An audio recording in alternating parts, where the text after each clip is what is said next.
UT Tyler softball has accomplished something that very few teams in collegiate athletics ever achieve, and that's sustained excellence. For over 2 decades under former longtime head coach Mike Reed, UT Tyler became the standard for college softball, and that standard turned into a dynasty. 3 national championships, including back to back titles over the past 2 seasons, and 8 straight trips to the Women's College World Series when eligible. Winning here isn't new, it's expected. But with that expectation comes a different level of pressure. Coming into this season for the first time in program history, UT Tyler entered a season with a new voice leading the dugout. Jason Miller took over for Reed, stepping into one of the most successful programs in the country, a culture built on winning, and an expectation that would not change. And that expectation was immediately tested. The Patriots opened the season just 3-4, a rare slow start for a program that had gone a combined 120-13 over the previous 2 years. For most teams, it's just a rough stretch. For UT Tyler, it raised real questions, because this isn't the same roster. From last year's championship team, nearly everything had to be replaced. The Patriots returned just 6 players total.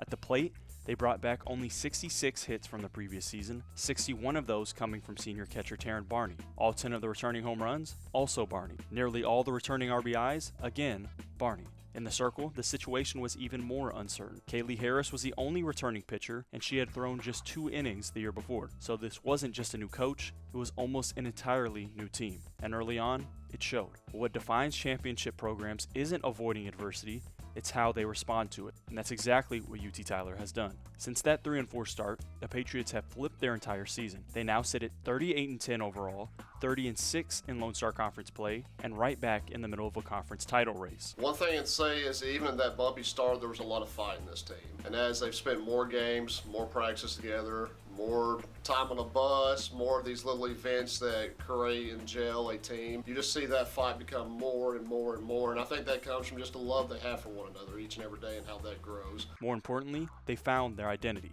This is a team that doesn't rely on one way to win. Offensively, they've been efficient and deep. As a team, UT Tyler is hitting over 320 with multiple players producing throughout the lineup. Taryn Barney has once again been the anchor, hitting 376 with 9 home runs and 43 RBIs, but she's not carrying the load alone. Desiree Lopez has had steady production at the top, hitting 358. Junior transfers Lane Ray, Lacey Barracochea, Sydney Lynn, and Kaylee Cavazos have given this lineup balance in the heart of the order. Freshman Megan Lau is second on the team with a 371 batting average, and freshman Kaylin Lerma leads the way in the RBI category with 47. Up and down the order, there's no break, and that depth has shown up in the results. The Patriots have won games in every way possible. They've run-ruled opponents, putting games away early with explosive offensive outputs, but they've also proven they can win tight, low-scoring matchups where execution matters most. Kirsten Gooch has emerged as a frontline arm, anchoring the rotation with double-digit wins. Allie Kimball has transferred in and provided reliability and experience after losing to UT Tyler the previous 2 seasons in the College World Series, while throwing lights out at Western Washington. The junior has come on this year and is currently second in the entire conference with a 1.88 ERA in LSC play.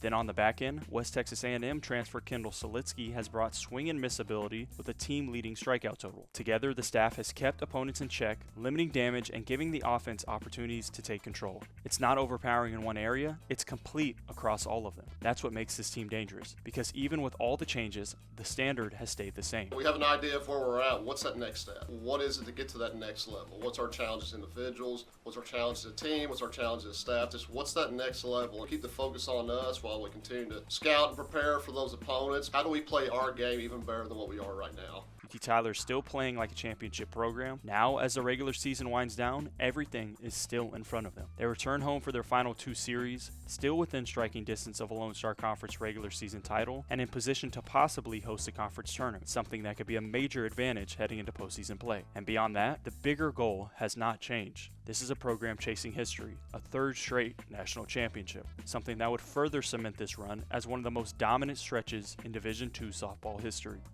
And now, with the regular season winding down, everything this group set out to accomplish is still right in front of them. After a season that started with real questions, UT Tyler has answered in the way championship programs do, with consistency, resilience, and growth over time. They've developed a new identity, leaned on depth across the roster, and found ways to win in every kind of game, whether that's offensive production or execution in tight moments.